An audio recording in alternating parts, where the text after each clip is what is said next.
Bienvenue et vous allez donc participer à ce double anniversaire, 80 ans, 30 ans, ça se fête vraiment, vous allez voir que ça va être très bien fêté, il va être question du passé un petit peu, du présent aussi, mais de l'avenir beaucoup. Et nous allons donc parler de science. Il y a les 2 journées vont être traduites. Donc il y a des casques à l'entrée de la salle. Pour ceux qui ne les auraient pas vus, il y a quelques interventions qui vont être faites en anglais. Donc j'invite tout le monde à prendre un casque et à s'en servir le moment venu.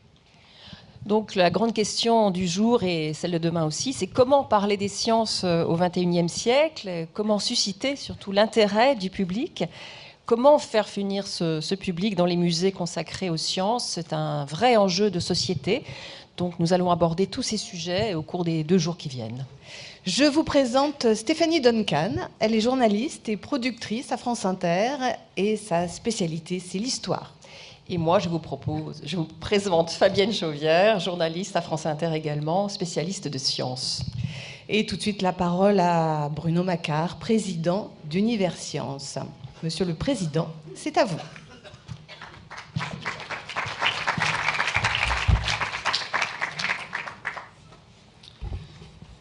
Mesdames et messieurs, chers amis, chers partenaires, je suis heureux de vous accueillir ce matin dans cet auditorium du Grand Palais pour ouvrir un colloque important pour notre maison, placé d'ailleurs sous le haut patronage du Président de la République. Il aborde un sujet ô combien essentiel pour les acteurs de la culture scientifique, technique et industrielle, la muséologie scientifique.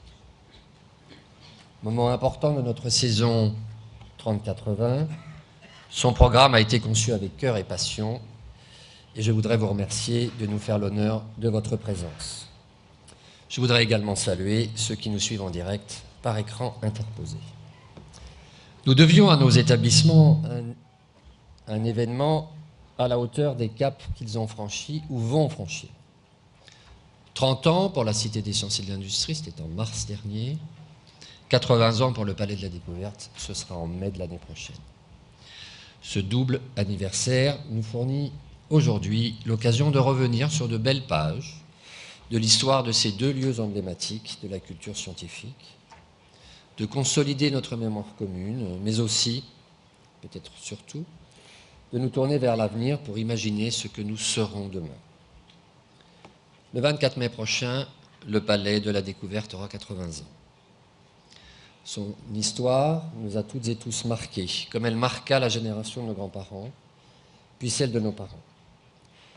Le palais se transmet comme un bien précieux, avec l'idée que sa découverte ou sa redécouverte peuvent être une chance pour l'épanouissement de tous.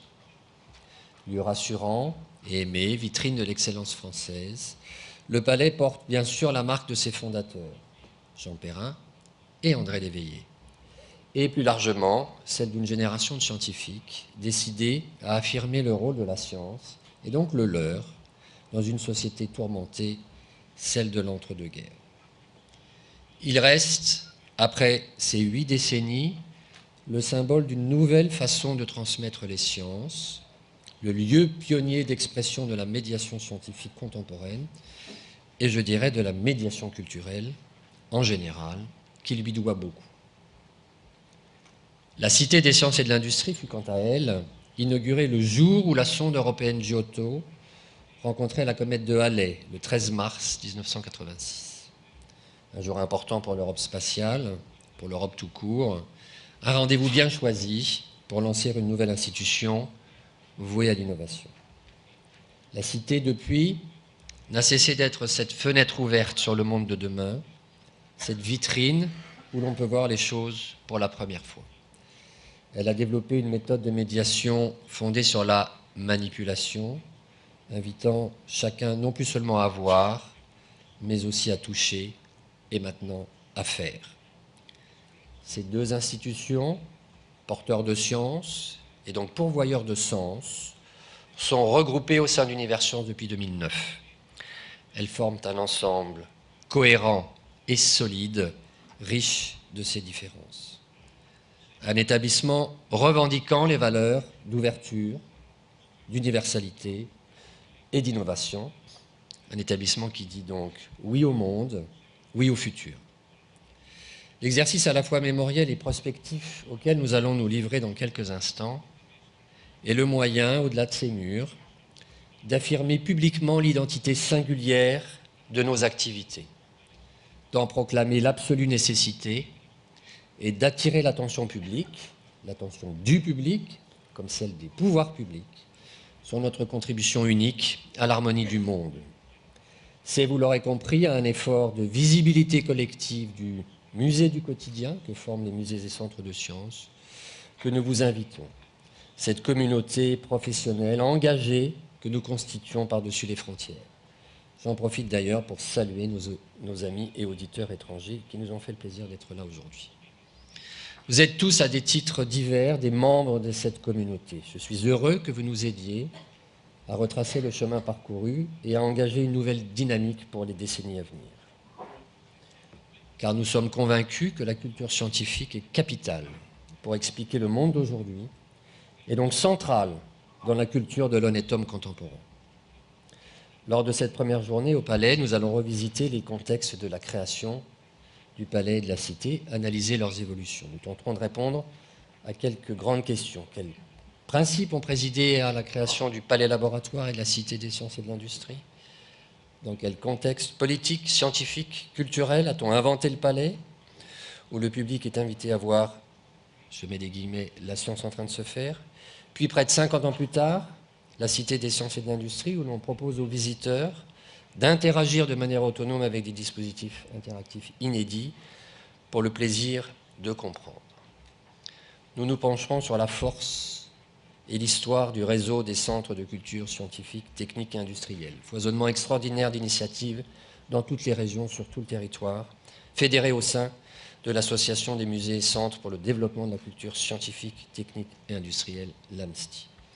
Également sur la création d'autres grandes institutions comme l'Office de coopération et d'information muséale, l'OCIM, éditeur de publications, pourvoyeur de formation pour l'ensemble des centres de sciences, et enfin bien sûr le réseau Excite, le réseau européen Excite, qui donne à nos missions une large dimension. Nous reviendrons sur ce qui fait le sel de nos métiers et le savoir-faire de la culture scientifique, mais aussi sur les fondements théoriques de l'apprentissage, sur le déploiement de la muséologie scientifique, comme sur l'impact des sciences cognitives et des technologies numériques. La parole sera donnée à d'éminents scientifiques qui nous accompagnent dans notre œuvre de diffusion de la culture et dont l'implication nous est précieuse, qu'ils siègent dans les comités scientifiques de nos expositions ou contribuent à la formation de nos médiateurs. La journée de demain, la Cité des Sciences et de l'Industrie sera ouverte par la ministre de la Culture et de la Communication.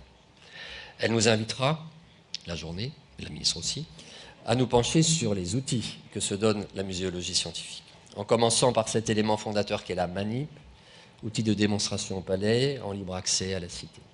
Doivent-elles évoluer? Comment? Pour répondre aux nouveaux défis de la muséologie participative à l'ère du numérique. Depuis une dizaine d'années, le développement d'Internet, des réseaux sociaux, a permis la prolongation de nos offres, avec Science Actualité, tout à la fois espace d'exposition, site Internet et maintenant web télévision, mais aussi grâce à la prolifération d'initiatives de passionnés sous la forme de nouveaux médias scientifiques au succès impressionnant et prometteur, notamment sur YouTube. Bien entendu, le Palais et la Cité ne seraient rien sans leurs homologues en France comme à l'étranger, source d'inspiration et indispensables aiguillons. Nous aurons le plaisir d'accueillir plusieurs représentants de cette famille en constante évolution. Enfin, pour clôturer ces deux journées, la parole sera donnée à deux penseurs du futur, Joël de Ronet, qui est un compagnon de route de la maison, et Bernard Schiele, qui nous livreront leur vision de demain. Je remercie chaleureusement à l'avance l'ensemble des intervenants prestigieux qui ont accepté d'apporter leurs analyses et expériences pour nourrir ce colloque anniversaire, ainsi que l'ensemble des participants, présents ou non dans cette salle, professionnels de la muséologie, étudiants, anciens collaborateurs, chercheurs, ou bien curieux. Sans public, nous ne serions rien. C'est pour le public que chaque matin, nous levons le rideau.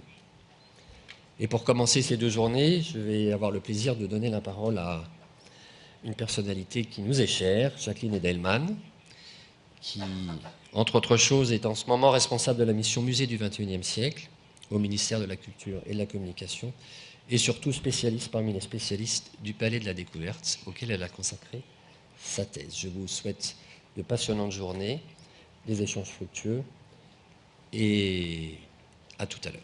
Merci.